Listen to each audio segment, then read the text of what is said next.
अस्सलाम वालेकुम students, welcome back to the channel mathematics by Arif Panjwani. Last हमने चैप्टर नंबर 10 को कंप्लीट किया। आज हम स्टार्ट करेंगे chapter number 11, partial differentiation. Derivative से रिलेट करता है। पार्शियल डिफरेंशिएशन होती क्या है? ऐसा फंक्शन जिसके अंदर एक से ज्यादा वेरिएबल हो, उसको हम पार्शियल डिफरेंशिएशन कहते हैं। अब कैसे सॉल्व करते हैं ये बड़ा देखना इंपॉर्टेंट है। तो स्टार्ट करते हैं एक्सरसाइज से स्ट्रेट अवे। एक्सरसाइज जो है हमारे पास 11, सिर्फ एक ही एक्सरसाइज है। उसके अंदर क्वेश्चन जो है, सबसे पहला क्वेश्चन हमारे पास जो है वो है फाइंड। अब ये जो टू बना हुआ है, ये टू नहीं, बेसिकली इस तरह से बना हुआ है। ये गलत डावा, इसके ख्याल में डावा एफ अपॉन डावा एक्स, ये फाइंड आउट कर दें।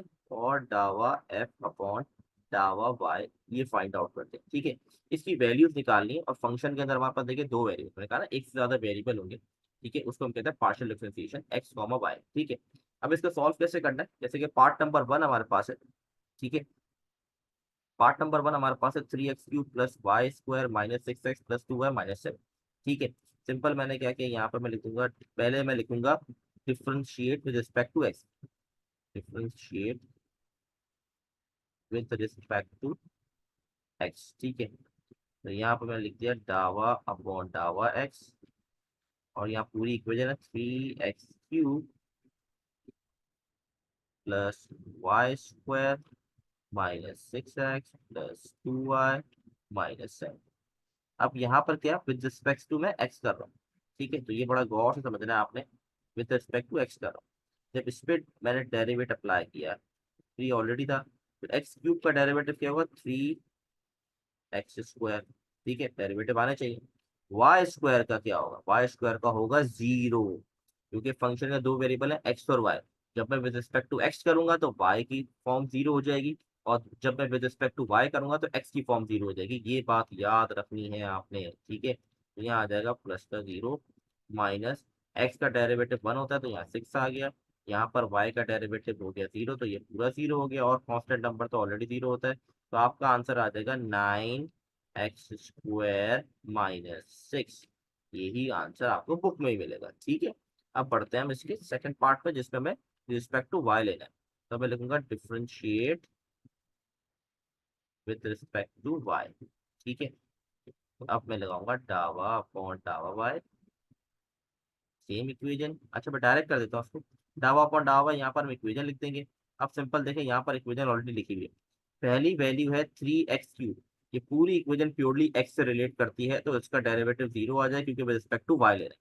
वाई स्क्वायर का आ जाएगा 2y, और माइनस 6x का भी 0 हो जाएगा, और 2y का आ जाएगा 2, और 7 का भी 0। तो आंसर आ जाएगा 2y+2। तो ये पहला क्वेश्चन एग्जैक्टली सिंपल इसी से रिलेट करता है।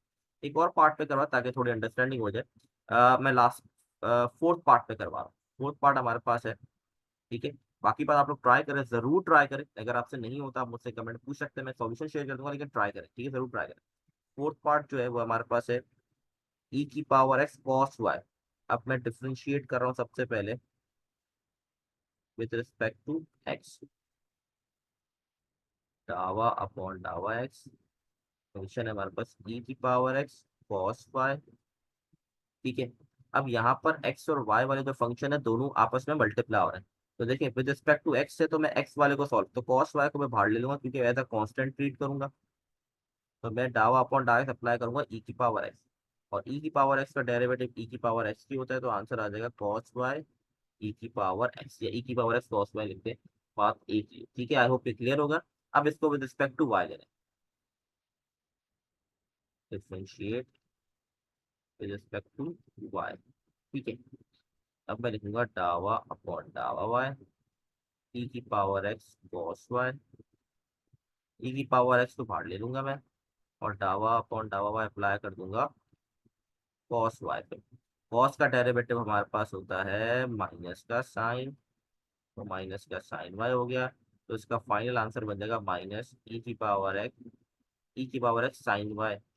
ठीक है, माइनस e⁻x साइन, ये आपका होगा final answer. Done. I hope question number one आपको क्लियर होगा। बहुत आसान सा क्वेश्चन था, कोई ऐसी मुश्किल चीज इसके अंदर नहीं थी। ठीक है, तो आपने समझा था कॉन्सेप्ट के किस तरीके सॉल्व करते हैं। ठीक है, ये बेसिक था। और याद रहे, इस चैप्टर नंबर 11 से एक शॉर्ट और एक लॉन्ग आपके पास पेपर में है, सिर्फ 6 क्वेश्चन है इसके अंदर। बाकी एग्जांपल्स इसी से रिलेटेड एग्जांपल्स को भी जरूर सॉल्व कीजिएगा आप लोग। ठीक है, ये 6 क्वेश्चन है, इनमें से इंशाल्लाह जरूर आपके पेपर में एक लॉन्ग और एक शॉर्ट आएगा, तो इसको अच्छे से कर लें। तो बड़े बोनस नंबर है आपके लिए अगर आपको डेरिवेटिव की बेसिक्स आती है। Second question, the volume. अब ये जो सेकंड क्वेश्चन है ये मॉडल पेपर में भी दिया हुआ था, शॉर्ट के अंदर मुझे याद पड़ा है।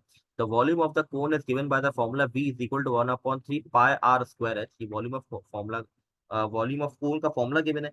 डिफरेंशिएट v, डिफरेंशिएट करना v को with respect to their independent variable.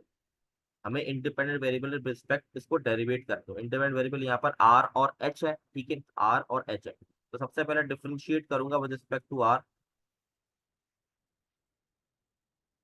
ठीक है। तो ये हो जाएगा हमारे पास डावा वी अपॉन डावा एक्स हो जाएगा, सॉरी आर, आर के रिस्पेक्ट से कर रहा हूँ तो आर। और यहाँ आ जाएगा डावा अपॉन डावा आर, ये हमारे पास इक्वेशन है 1/3 पाई आर स्क्वायर एच। अब डेरिवेट करना है मुझे रिस्पेक्ट टू आर, तो मैं बाकी सबको बाहर लिख दूंगा। तो 1/3 पाई एच बाहर आ गया। और जब मैं ये डेरिवेटिव आर स्क्वायर पे अप्लाई करूंगा तो बन जाएगा 2r। तो सिंपल आंसर आ जाएगा मेरे पास 2/3 पाई आर एच। ये आ गया मेरा फर्स्ट आंसर। अब कहा है उसने with respect to their independent variable, तो सेकंड इंडिपेंडेंट वेरिएबल एच है। तो अब डिफरेंशिएट करूंगा विद रिस्पेक्ट टू एच, ठीक है। एग्जैक्टली सेम तरीके से सॉल्व करना है, कोई मुश्किल चीज नहीं है। डावा बी अपॉन डावा एच बन जाएगा ये।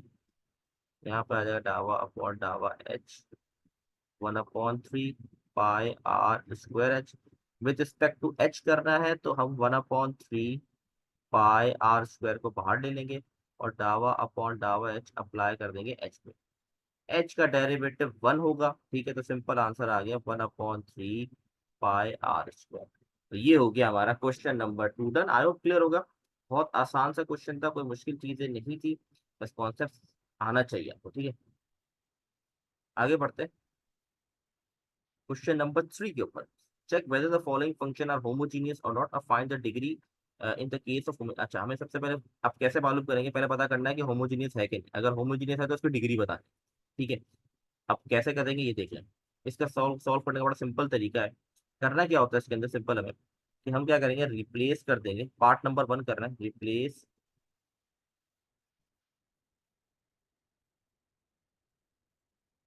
इसमें सिंपल रिप्लेस हम कहेंगे x by t x, y by t y. Simple. मैं क्या लिख रहा हूँ कि मैं रिप्लेस कर रहा हूँ एक्स को टी एक्स से, ठीक है, और वाई को टी वाई से। सिंपल सी चीज, ठीक है। अब इसे कैसे सॉल्व करेंगे, पूरी इक्वेशन में जहां जहां एक्स है वहां पर मैं टी एक्स पुट कर दूंगा और जहां जहां वाई वहां पर टी वाई। गौर से आपने समझना। अब एक्स क्यूब लिखा है, सही है, एक्स क्यूब लिखा हुआ है। एक्स क्यूब की जगह मैं लिखूंगा टी एक्स, तो ये बन जाएगा टी क्यूब और एक्स क्यूब, क्योंकि ऊपर होल क्यूब है। देखिए एक्स क्यूब लिखा है तो मैं एक्स की जगह लिख दूंगा टी एक्स, तो क्यूब ही लगेगा इसके ऊपर, तो क्यूब दोनों का लग जाएगा। तो मैंने एक साथ ही कर दिया स्टेप। ये बन जाएगा t cube x cube. Next value लिखी हुई है -5x², तो ये बन जाएगा टी स्क्वायर और एक्स स्क्वायर। और फिर लिखा हुआ है वाई, तो वाई की जगह आ जाएगा टी वाई +7। फिर हमारे पास लिखा है एक्स, तो वो बन जाएगा टी एक्स, और वाई स्क्वायर की जगह आ जाएगा टी स्क्वायर वाई स्क्वायर। फिर क्यूब है तो ये हो जाएगा टी क्यूब और वाई क्यूब। बार बार रिपीट कर रहा हूँ, सिंपल रिप्लेस कर रहा हूँ। जहां जहां एक्स है वहां टी एक्स आ जाएगा, जहां जहां वाई है वहां टी वाई आ जाएगा, ठीक है। नीचे एक्स लिखा है तो वहां आ जाएगा टी एक्स, और वाई स्क्वायर है तो टी स्क्वायर और वाई स्क्वायर। अब इस स्टेप को गौर से आपने समझना है। देखें, ये टी स्क्वायर है और ये टी है, क्या बन जाएगा, ये टी क्यूब बन जाएगा, ठीक है। टी स्क्वायर और टी क्या बन जाएगा, टी क्यूब बन जाएगा। तो ये हमारे पास बन जाएगा t cube x² -5 t cube x y. ये भी टी स्क्वायर और टी टी क्यूब बन जाएगा, +7 t cube x y square, ठीक है।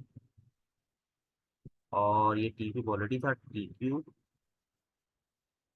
Y square. डिवाइड में देखें, ये भी टी स्क्वायर और टी क्या बन जाएगा, t cube x y square. अब अगर आप गौर से फंक्शन को देखें, चाहे वो न्यूमिनेटर डिनोमिनेटर, तो उनमें क्या कॉमन आ रहा है, टी क्यूब कॉमन आ रहा है।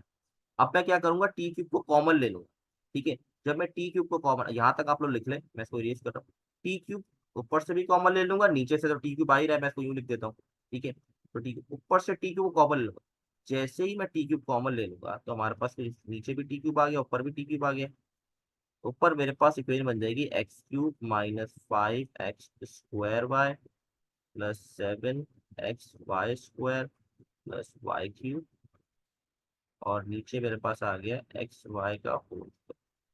जब आपने टी पुट किया और टी जब आपने टी को कॉमन ले लिया, टी को कॉमन लेना जरूरी है। जैसे ही मैंने टी को कॉमन लिया तो ये वापस क्या बन गया, फंक्शन बन गया। अगर आप नोट करें वापस ये क्वेश्चन बन गया, T cube upon T cube, और मैं यहाँ पर लिख देता हूँ ये फंक्शन है, क्योंकि एग्जैक्टली यही चीज बन गई। अगर टी कॉमन लेने के बाद एग्जैक्टली क्वेश्चन बन जाता है तो हम कहेंगे ये होमोजीनियस है। पहली चीज तो ये याद रखें, ठीक है। ये फंक्शन होमोजीनियस तब होगा जब आपने टी एक्स एक्स की जगह टी एक्स पुट किया, वाई की टी वाई पुट किया, सिंप्लीफाई किया, टी को कॉमन लिया, नीचे तो डिनोमिनेटर से डिनोमिनेटर दोनों से कॉमन लिया, और वापस फंक्शन अगर बन जाता है तो ये होमोजीनियस कहलाएगा। इसकी डिग्री क्या होगी ये गौर से देखिए। देखिए टी क्यूब से टी क्यूब कट जाएगा तो यहाँ क्या बचेगा, टी की पावर 0 बचेगा। या तो सिंपल चले इसको भी छोड़ दें, ये टी की पावर जो डिनोमिनेटर में है टी की पावर 3 ऊपर जाए क्या हो जाएगा, माइनस हो जाएगा, तो ये बन जाएगा टी की पावर 3 - 3 और फंक्शन एक्स कॉमा वाई। तो ये अगर टी की पावर 0 एक्स कॉमा वाई, क्योंकि किसी की पावर 0 होती है 1 के बराबर होती है। तो जो टी की पावर बचेगी सिंप्लीफाई होने के बाद टी की पावर क्या आ रही है, 0, इसका मतलब इसकी डिग्री हो गई 0। दैट्स इट, सिंपल सा क्वेश्चन है, कोई मुश्किल चीज नहीं है। एक और पार्ट करते हैं, थोड़ी और क्लैरिटी मिल जाएगी। जैसे कि सेकंड पार्ट को देख ले, सिंपल सेम, पहले हम रिप्लेस करेंगे एक्स को टी एक्स से और वाई को टी वाई से। देखें 10x की जगह टी एक्स आ गया, वाई की जगह टी वाई आ गया, और नीचे मेरे पास आ गया टी² और y²। ऊपर से कॉमन आ रहा है मेरे पास टी, x+y बच गया, और नीचे से आ जाएगा, नीचे टी² है, टी² आ सकता है, और ये y² आ गया। अब आप गौर से देखिए कटिंग हो रही है, यहाँ पर कट कर दिया मैंने तो बन क्या गया, 10 1/t x+y/y²। अब अगर आप इस क्वेश्चन को गौर से देखें तो ये वापस फंक्शन नहीं बन रहा है, क्योंकि ये जो टी है ये एंगल के अंदर है, एंगल से तो बाहर नहीं ला सकता, ये 10 के एंगल के अंदर है। तो ये एग्जैक्टली क्वेश्चन जो है वो नहीं बन रहा, इसलिए मैं कहूंगा नॉट होमोजीनियस। ठीक है, ये होमोजीनियस नहीं है। ठीक है, आई होप ये क्लियर होगा आप लोगों को। ठीक है, इस तरह के आप लोग पार्ट करेंगे तो आपको क्लियर हो जाएगी चीजें, कोई मुश्किल चीजें नहीं है, आसान है, लेकिन कॉन्सेप्ट क्लियर होना बहुत जरूरी है इसके अंदर कि किस तरीके से सॉल्व करेंगे। ठीक है भाई, आई होप ये चीज क्लियर होगी आप लोग को, कोई कंफ्यूजन नहीं होनी चाहिए आप लोग को। ठीक है, इसी तरीके